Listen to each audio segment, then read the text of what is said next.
Hello welcome students, good morning to all of you.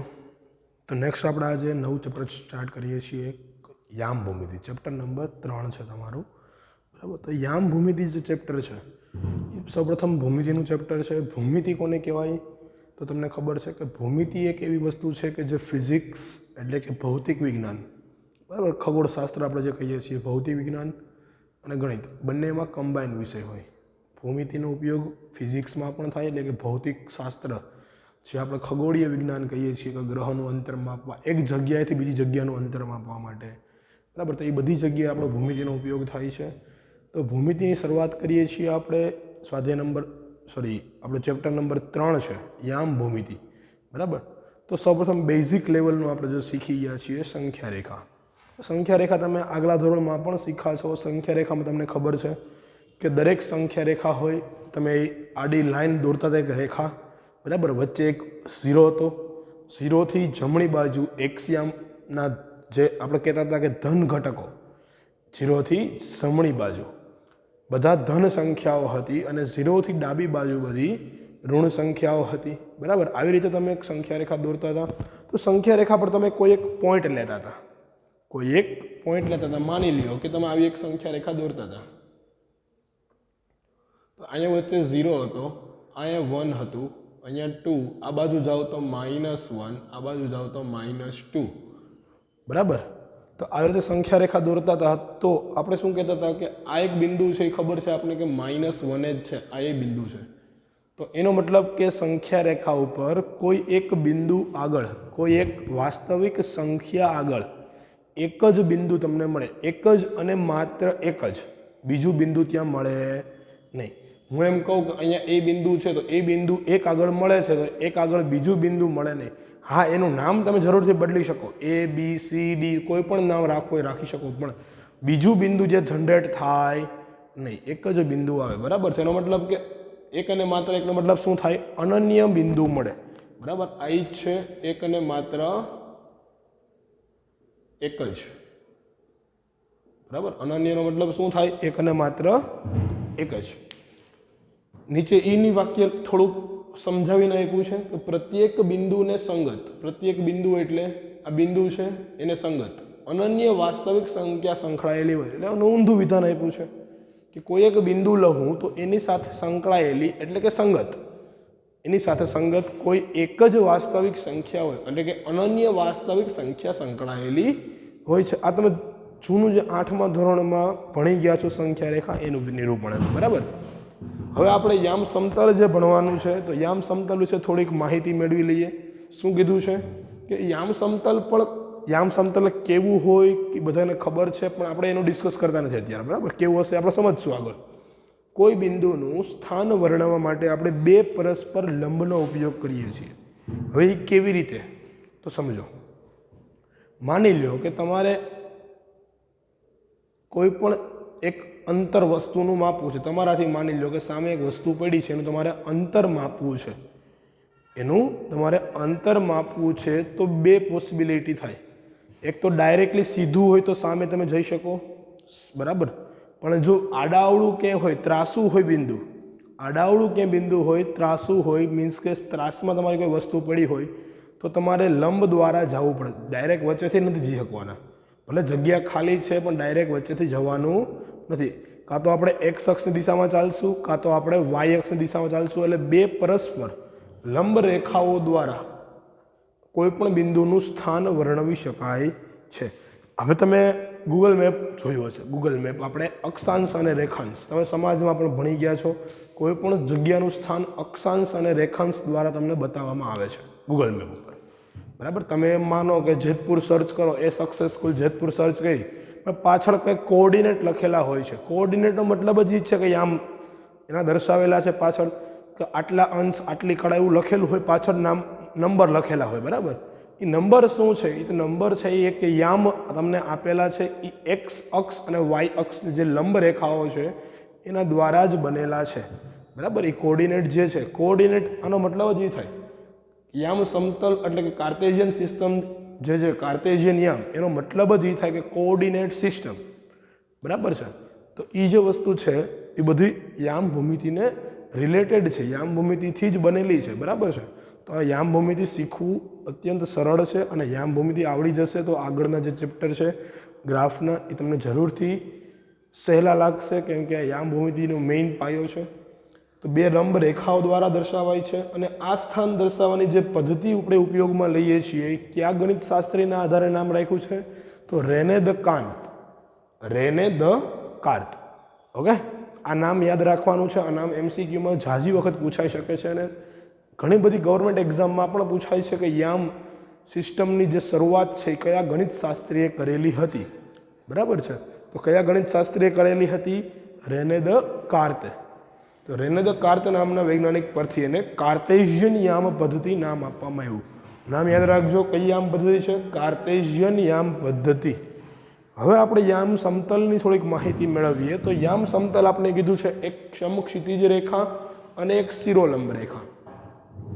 હવે એવું થાય કે સમુખ ક્ષિતિજ રેખા કોને કહેવી, શિરોલંબ રેખા કોને કહેવી? તો સૌપ્રથમ યાદ રાખજો, સમુખ ક્ષિતિજ કોને કહેવાય? જે ક્ષિતિજ પર તમે ઊભા છો, જે ક્ષિતિજ પર તમે ઊભા છો, એનો મતલબ કે માનો કે આ જમીન છે એની ઉપર હું અહીંયા ઊભો હોય તો આ જે જમીન છે એ મારી સમુખ ક્ષિતિજ રેખા કહેવાય. એનો મતલબ કે સમુખ ક્ષિતિજ રેખા છે એ આવી રીતે દર્શાવી શકીએ. આ જે છે એ સમુખ ક્ષિતિજ રેખા થઈ, આજે મેં દોરી છે એ કઈ રેખા થઈ? સમુખ ક્ષિતિજ. યાદ રાખજો વ્યવસ્થિત રીતે. આ જે રેખા છે અહીંયા લખી દઈએ આપણે કે સમુખ ક્ષિતિજ રેખા છે આ, બરાબર. અને ક્ષિતિજને આપણે એક શિરોલંબ રેખા દોરીએ તો સમુખ ક્ષિતિજ સાથે શિરોલંબ રેખા કેવી થાય? તો કે આવી કંઈક થશે. આ થઈ શિરોલંબ રેખા. ઓકે, તો એક થઈ સમુખ ક્ષિતિજ એટલે કે આડી રેખા, બરાબર. બાજુમાં લખ્યું છે કૌંસમાં આડી રેખા અને એક આપી છે શિરોલંબ. તેનો મતલબ કે અહીંયા લખી દેજો તમે કૌંસમાં કે ઊભી રેખા. શિરોલંબનો મતલબ કે આ છે કેવો ખૂણા હશે? ચારે કાટ ખૂણા હશે. ચારે કેવા હશે? કાટ ખૂણા. પણ તમારે અહીંયા કાટ ખૂણા દર્શાવવાના નથી, ખાલી એમને બે એક ક્રોસ તરીકે આપણે પ્લસની સાઇન કરતા એ રીતે ગ્રાફ દોરવાના છે. તમને ખબર છે આપણે આ બધી ગ્રાફની સિસ્ટમ તમે જોયેલી જ છે ઓલરેડી, બરાબર, ગ્રાફ પોથીમાં. હવે તેમના છેદ બિંદુને ઉગમ બિંદુ કહેવાય. બે છેદે છે ક્યાં? તો કે આ બિંદુએ, અહીંયા છેદે છે ને, તો આ જે બિંદુ છે એને O નામ આપીએ. O એટલે તમારું ઉગમ બિંદુ થાય. કયું થાય? ઉગમ બિંદુ, બરાબર. ઉગમ બિંદુના યામ હંમેશા યાદ રાખજો. અહીંયા હું લખી દઉં છું નોંધ કરીને. ઉગમ બિંદુના યામ આપણે ડિસ્કસ કરશું આગળ, બરાબર. યામ આવશે ત્યારે શું હશે એ. અત્યારે ચાલીએ છીએ ખાલી એમ જ, તો એ રહેવા દઈએ અત્યારે. આને નામ આપું O. O છે એ તમારો શું છે? ઉગમ બિંદુ છે. ઉગમ બિંદુ છે એને ઇંગ્લિશમાં કહેવાય ઓરિજિન. ઓરિજિન ઉપરથી O નામ આપ્યું છે, બરાબર. અને શું કહેવાય? ઓરિજિન. ઓરિજિન ઉપરથી આપણે શું નામ આપ્યું છે? O બિંદુ. આગળ વધીએ છીએ ઓરિજિન પછી. જે શિરોલંબ રેખા હતી એને વાય અક્ષ કહીએ છીએ. શિરોલંબ એટલે કઈ હતી? આ ઊભી. તો આને આપણે વાય અક્ષ પણ નામ આપી શકીએ. તો આ વાય અક્ષ હોય તો આ પણ આખો જે છે એ નીચેનો પણ વાય અક્ષ કહેવાય. પણ આને આપણે વાય દેશ નામ આપીએ છીએ. શું કામે નામ આપીએ છીએ આગળ ખબર પડી જશે. શું કામે નામ આપીએ છીએ આગળ ખબર પડશે, બરાબર. અને જે સમુખ ક્ષિતિજ રેખા છે એને કયું નામ આપીએ છીએ? એક્સ અક્ષ કહીએ છીએ. તો આને આપણે એક્સ અક્ષ કહીએ છીએ, સમુખ ક્ષિતિજ જે રેખા છે એને. અને આને કહી દઈએ એક્સ દેશ અક્ષ. એક એક્સ અક્ષ, એક એક્સ દેશ અક્ષ, બરાબર. હવે આગળ વધીએ ત્યાંથી થોડા કે હવે તમે જાણો છો કે OX જે છે એક્સ અક્ષ પર OX એટલે કે ઓની જમણી બાજુએ ધન સંખ્યાઓ હોય. એનો મતલબ કે અહીંયા 1 2 3 એટલે આમ જેમ જાઓ એમ તમારી ધન સંખ્યાઓ આવે, બરાબર. અને ડાબી બાજુએ ચાલો તો ઋણ સંખ્યાઓ આવે. જો હું આ બાજુ ચાલું તો કેવી સંખ્યા આવે? ઋણ સંખ્યા આવે. એનો મતલબ કે અહીંયા આવશે -1 -2 -3 એવી સંખ્યા આવશે, બરાબર. તો જમણી બાજુ જેમ ચાલીએ O બિંદુથી એક્સ અક્ષ ઉપર એમ ધન સંખ્યાઓ બધી આવે 1 2 3 એમાં વચ્ચે તમે પોઈન્ટવાળી સંખ્યા પણ લઈ શકો, પણ આપણે અત્યારે અહીંયા પૂર્ણાંક જ લઈએ છીએ દર વખતે 1 2 3 4 5 એવી રીતે અપ ટુ 100. અને જો ડાબી બાજુ ચાલો એટલે કે આ બાજુ, બરાબર, તો ડાબી બાજુ તમારી શું થાય? ઋણ સંખ્યાઓ આવે. તમે જોવો છો ગ્રાફ ઉપર તમારી સાઈડ છે, જો હું કહું તો ડાબી બાજુ આ થાય મારી, બરાબર, પણ આમ ફરીને બોલું છું એનો મતલબ કે ડાબી બાજુ કઈ થશે? મારી પાછળની સાઈડ, આ બાજુ. અને ડાબી બાજુ જે છે એ ઋણ સંખ્યાઓ આવશે બધી. હવે આગળ શું કરવાનું છે કે ધન અને ઋણમાં તો ખબર પડી ગઈ આપણને. તો વાય અક્ષ ઉપર કઈ રીતે આવશે? તો વાય અક્ષ પર ઉપર જાય તો કેવી આવશે? ધન સંખ્યાઓ. તો અહીંયા ધન સંખ્યાઓ આવશે આ બધી, બરાબર. કઈ કઈ આવશે? તો કે 1 2 3 4 એવી રીતે ધન સંખ્યાઓ મૂકશું. આમે જે કર્યા છે તમારે ખાલી ટપકું જ કરવાનું છે, તમને દેખાયું એટલે અહીંયા કર્યા છે મેં અલગથી. અને જેમ વાય અક્ષમાં નીચે આવશું એમ કેવી આવશે? ઋણ સંખ્યાઓ આવશે. કઈ કઈ આવશે? અહીંયા -1 -2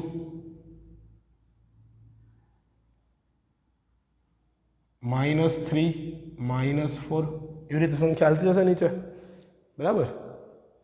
એનો મતલબ એવો થયો કે OY પર કિરણ OY જે છે એની ઉપર ધન સંખ્યાઓ અને કિરણ OY ડેશ, એનું નામ હોય બધું Y ડેશ, તો એની ઉપર ઋણ સંખ્યાઓ આવશે. કેમ કે આપણે નામ પહેલેથી આપી દીધા છે, Y ડેશ, X ડેશ. તો અહીંયા સુધી તો કમ્પ્લીટ થઈ ગયું, બરાબર. હવે આગળ જોવાનું છે કે હવે તમે કોઈ બિંદુ દર્શાવશો તો બિંદુ 2 યામથી બનશે તમારો, એક X યામ અને એક Y યામ. કોઈ પણ બિંદુ દર્શાવો. માનો કે મારે અહીંયા બિંદુ મૂકવું છે, બરાબર, આ જગ્યાએ મારે બિંદુ મૂકવું છે, અહીંયા આ તમારું કોઈ બિંદુ છે. તો એ બિંદુને આપણે કેવી રીતે લખશું? X યામ અને Y યામની ક્રમયુક્ત જોડથી લખશું. કેવી? X યામ અને Y યામની ક્રમયુક્ત જોડથી. આ જ કાર્ટેશિયન સિસ્ટમ છે તમારી. જે કાર્ટેશિયન પદ્ધતિ છે એ કેવી છે? આ જ પદ્ધતિ છે કે X યામ અને Y યામને આપણે બે સ્વરૂપે ભેગી દર્શાવીએ છીએ, એક કૌંસમાં ક્રમયુક્ત જોડથી.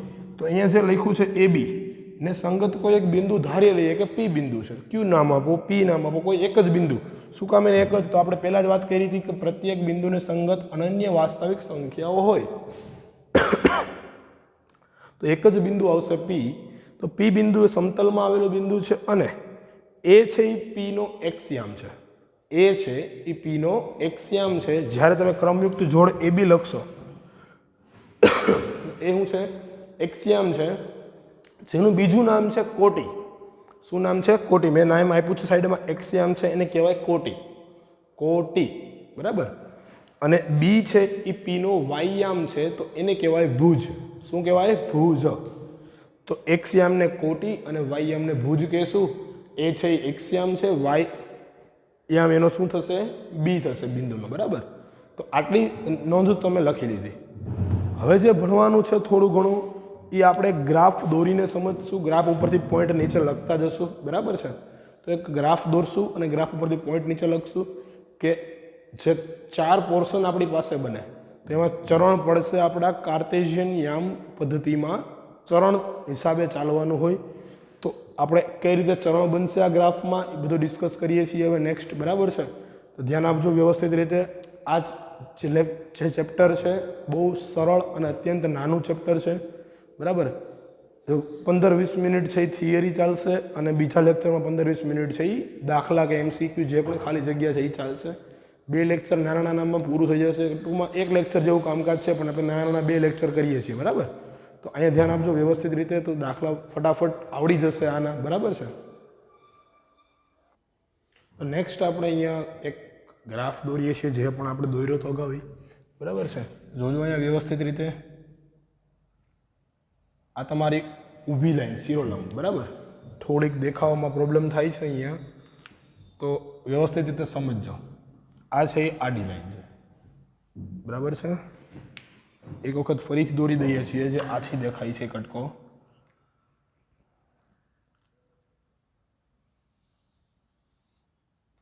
રેડી? આ છે એ X યામ, આડો છે એ, અને ઊભો છે એ કયો છે? Y યામ છે. તો આ થઈ ગયો તમારો X યામ.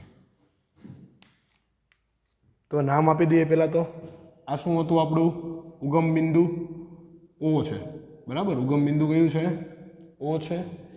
અહીંયા એક્સ અક્ષ કહેતા હતા, આ છે એક્સ દેશ અક્ષ, કેમ કે માઇનસ સાઇન આ બાજુ આવશે. ઉપર અહીંયા સુધી રાખીએ છીએ આપણે, તો આ કહેતા હતા વાય અક્ષ. શું કહેતા હતા? વાય અક્ષ. અને આ કહેતા હતા વાય દેશ, બરાબર. બહુ નામો નથી આવતા. વાય દેશ અક્ષ. બિંદુ એકવાર મૂકી દઈએ ફરીથી વ્યવસ્થિત રીતે, તો જમણી બાજુ કેવા આવશે? પોઝિટિવ, એટલે કે ધન સંખ્યાઓ. આ બધી ધન સંખ્યાઓ થઈ. ઉપર કેવી આવશે? ધન સંખ્યાઓ. તો આ બધી ધન સંખ્યાઓ થઈ ગઈ, બરાબર. આ જે છે એ પોઈન્ટના આગળના ટપકા દેખાય છે, માઇનસ નથી, બરાબર છે. નીચે કેવી આવશે?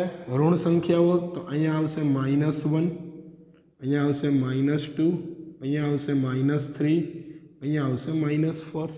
અને એવી જ રીતે જો ડાબી બાજુ જઈએ ઓની, તો અહીંયા માઇનસ, તો -1, -2, -3 અને -4, બરાબર. આવી રીતે તમે નંબર આપી શકશો, જે તમે ભણી ગયા છો ઓલરેડી. હવે આપણે જે મેઇન વાત કરવાની છે ચરણની, બરાબર. તો કયા કયા ચરણ? કોડ્રન્ટ, બરાબર. યામ ચરણ જેની વાત કરવાની છે એ છે આપણી ચરણની વાત. તો કયા ચરણમાં કેવું બિંદુ આવશે એ તમારે શીખવું પડે. તો સૌપ્રથમ વાત કરીએ આપણે, તમારા 4 ચરણ છે. કેટલા ચરણ છે? 4 ચરણ. પહેલું ચરણ, બીજું ચરણ, ત્રીજું ચરણ અને ચોથું ચરણ, બરાબર. એમાં ખાલી ચરણ ને એવું કોઈ આવતું નથી. પહેલું, બીજું, ત્રીજું અને ચોથું. તો પહેલું ચરણ કોને કહેશું? તો અહીંયા આ કહેવાય પ્રથમ ચરણ. ક્યાંથી ચાલુ થાય? તો કે એક્સ અને વાય બંને કેવા હોય? ધન હોય. બંને કેવા હોય? ધન હોય. એક્સ ધન, વાય ધન. લખતા હતા કેમ આપણે બિંદુ? તો કે આ રીતે એક્સ એ બી, એ છે એક્સયામ, બી છે વાયયામ. તો અહીંયા એવું કહેવાય, અહીંયા હું એક્સ વાય લખું છું, બરાબર. અહીંયા બિંદુ કયું લખું છું? X Y. ડાયરેક્ટ ખબર પડે કે એક્સ છે એ પ્લસ છે અને વાય છે એ પ્લસ છે. તો પહેલા ચરણમાં બંને કેવા આવશે? Plus plus. બંને પ્લસ હોય એનો મતલબ શું થયો? કે એક્સ એ 0 કરતાં મોટો છે અને વાય એ 0 કરતાં મોટો છે, બરાબર. આપણે જે પણ લખવાનું છે બધું હું ચરણમાં લખી દઉં છું, પછી એને કોઠો પણ બનાવી લઈશું આપણે. તો પ્રથમ ચરણ છે, યામ હશે આ રીતે એક્સ વાય. બંને કેવા હશે? ધન હશે, કેમ કે આ એક્સ અક્ષ ધન છે, આ વાય અક્ષ ધન છે. આ ચરણમાં આ પાર્ટમાં બધું ધન છે ને. ટૂંકમાં આને ઉપર જે આવશે એ ધન અને આની આ બાજુ પણ આવશે એ ધન. તો બધો ધન ભાગ છે, તો બેને કેવા હશે? પ્લસ પ્લસ હશે. એક્સ યામે પ્લસ, વાય યામે પ્લસ. એનો મતલબ કે આટલા ભાગમાં જે પણ બિંદુ આવશે એ કેવા ટાઈપના બિંદુ આવશે? તો કે જેનો એક્સ યામે ધન હોય અને વાય યામે ધન હોય. એનો મતલબ અહીં લખીએ દાખલા તરીકે, કોઈ પણ બિંદુ લઈ શકો, 2, 5, 6, 2, 1, 3, બરાબર. આવા ટાઈપના જે બિંદુઓ છે એ બધા ક્યાં આવશે? પ્રથમ ચરણમાં આવશે. એ તમને ખબર પડી ગઈ. હવે બીજું ચરણ કોને કહેશું? તો કે અહીંથી ચાલ્યા તો આમ ઊંધું ચાલવાનું છે, જે ઘડિયાળ ફરે એના કરતાં વિરુદ્ધ દિશામાં. એનો મતલબ શું થાય? એન્ટી ક્લોકવાઇઝ ડાયરેક્શન, એટલે કે ઘડીની વિરુદ્ધ દિશામાં તમારે ચાલવાનું છે. તો એનો મતલબ બીજું ચરણ કયું આવશે? આવડું. તો આ થાય બીજું ચરણ. બીજા ચરણમાં શું આવશે? તો કે બિંદુ તો આ જ રીતે આવશે, એક્સ અને વાય. કેવા આવશે એક્સ અને વાય? તો કે એક્સ કેવો છે? ઋણ ભાગ છે ને, તો પહેલો ભાગ ઋણ આવશે એક્સનો. વાય કેવો છે? ધન ભાગ, તો વાય આવશે પ્લસ. એક માઇનસ એક પ્લસ. કયો માઇનસ છે? એક્સ માઇનસ છે, વાય પ્લસ છે. તો આપણે એ રીતે લખવાનું, એક્સ માઇનસ વાય પ્લસ. અહીંયા એક્સ માઇનસ એનો મતલબ એક્સ છે 0 કરતાં નાનો, તો લેસ ધેન 0 કહેવાય. અને વાય 0 કરતાં મોટો, તો વાય ગ્રેટર ધેન 0 કહેવાય, બરાબર. આ સંજ્ઞા પણ લખવાની છે. અને કેવા કેવા બિંદુ આવશે? તો કે દાખલા તરીકે એક્સ માઇનસ લેશું, વાય પ્લસ લેશું, તો આવા બિંદુ આવશે, બરાબર. -2, 6, x minus y plus, -1, 3, x minus y plus, બરાબર છે. નીચે આવીએ, અહીંથી કાટ ઓફ હશે, આ રીતે આવશે ને નીચે, અહીંયા આવશે. તો આ કહેવાય થર્ડ કોડન્ટ એટલે કે ત્રીજું ચરણ. ત્રીજું ચરણનો મતલબ એવો થાય કે આ એક્સ ઋણ છે અને વાય ઋણ છે, તો એક્સ ને વાય બંને ઋણ, એનો મતલબ કે બંને કેવા આવશે માઇનસ માઇનસ. બંને માઇનસ હોય તો એક્સ એ લેસ ધેન 0, વાય એ લેસ ધેન 0. તો કેવા પ્રકારના બિંદુ બને? તો કે દાખલા તરીકે બંને માઇનસ, -2, -5, -1, -3 વગેરે આવા પ્રકારના બિંદુ બને. બરાબર છે. અને લાસ્ટ વધ્યું કોણ? ચતુર્થ ચરણ. કેવું કહેવાય? ચતુર્થ ચરણ. બરાબર. આ પ્રથમ ચરણ અને ખરેખર દ્વિતીય ચરણ વચાય. શું વચાય? બીજું ચરણ નહીં. શું વચાય? દ્વિતીય. આ તો તમારા જાણ ખાતર આપણે બીજું ચરણ કહીએ છીએ, પણ વચ્ચે કેવું? દ્વિતીય. આને કહેવાય તૃતીય ચરણ. કેવું કહેવાય? તૃતીય ચરણ. અને જે લાસ્ટ આપણે મળ્યું ચતુર્થ ચરણ, તો કયું ધન છે? એક્સ ધન છે ને, અને વાય કેવું છે? ઋણ. તો એક્સ વાય આવી રીતે આપણે લખીએ તો એક્સ છે એ ધન છે અને વાય છે એ ઋણ છે, એટલે કે માઇનસ છે. બરાબર. એક્સ ધન હોય, માની લો કે એક્સ ધન છે, તો એક્સ ધન હોય તો એક્સ છે એ 0 કરતાં મોટો થાય, એક્સ ગ્રેટર ધેન 0 કહેવાય, અને વાય લેસ ધેન 0 કહેવાય. બિંદુ કેવા પ્રકારના આવશે? તો કે દાખલા તરીકે એક્સ યામ પ્લસ રાખવાનો, વાય યામ માઇનસ. આ 6, -2, 1, -3 વગેરે ટાઈપના બિંદુ આવશે આમાં. બરાબર. તો આના ઉપરથી એક કોઠો બન્યો જોવાયા. અને હા, ઉગમ બિંદુના યામ આપણે લાસ્ટ ભૂલી ગયા હતા. તો આના યામ કેવા હોય? 0, 0. આનો એક્સ યામ એ 0 અને વાય યામ એ 0. બરાબર. ઉગમ બિંદુના યામ કેવા હશે? 0. તો નોંધ લખી લઈએ થોડીક. પહેલા તો ઉગમ બિંદુના યામ છે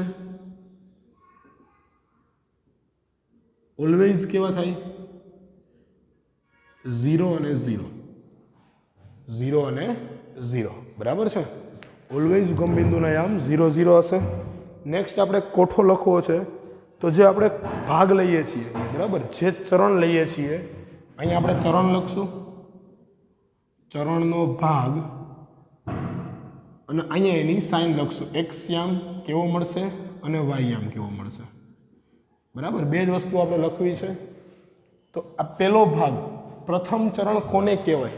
બોલાશે પ્રથમ ચરણ. હું અહીંયા રોમન આંકડામાં લખું છું પ્રથમ. બરાબર. પ્રથમ ચરણ કોને કહેવાશે? તો વાય ઓ એક્સ, અથવા આવી રીતે વાંચો, બધે એક્સથી ચાલુ કરો. ખૂણો એક્સ ઓ વાય એની અંદરનો ભાગ કહેવાય. તો અહીંયા એવું લખાય, ખૂણા એક્સ ઓ વાય ની અંદરનો ભાગ. બરાબર. ની અંદરનો ભાગ એને કહેવાય પહેલું ચરણ. બંને કેવા હતા આપણી પાસે? ધન હતા. એ સાઈન લખી જ છે આપણે. આ જોઈ લેશો એટલે આખું આવી જશે. આ કોઠો તો ખાલી આપણે જાણ ખાતર લખીએ છીએ. બરાબર. દ્વિતીય ચરણની સાઈન કેવી આવશે? આવી આવશે સેકન્ડ. એમાં કયું આવશે સેકન્ડ ચરણમાં? તો કે x dash O y, x dash O y ની અંદરનો ભાગ. એમાં x minus y plus, x minus y plus. તૃતીય ચરણ, તો તૃતીય ચરણનો ભાગ કયો કહેવાય? આવડો આ ભાગ, x dash O y dash, x dash O y dash ની અંદરનો ભાગ. બંને માઇનસ, તો કે બંને માઇનસ. અને ચતુર્થ ચરણ કયું કહેવાય? IV. રોમન અંકમાં આવી દર્શાવાય.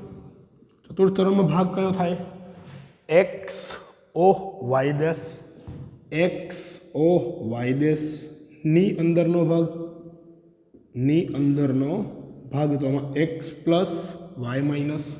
આ સાઇન તમારે યાદ રાખવી પડે, એટલે તમને બિંદુ કયા ચરણમાં છે એ ખબર પડી જાય.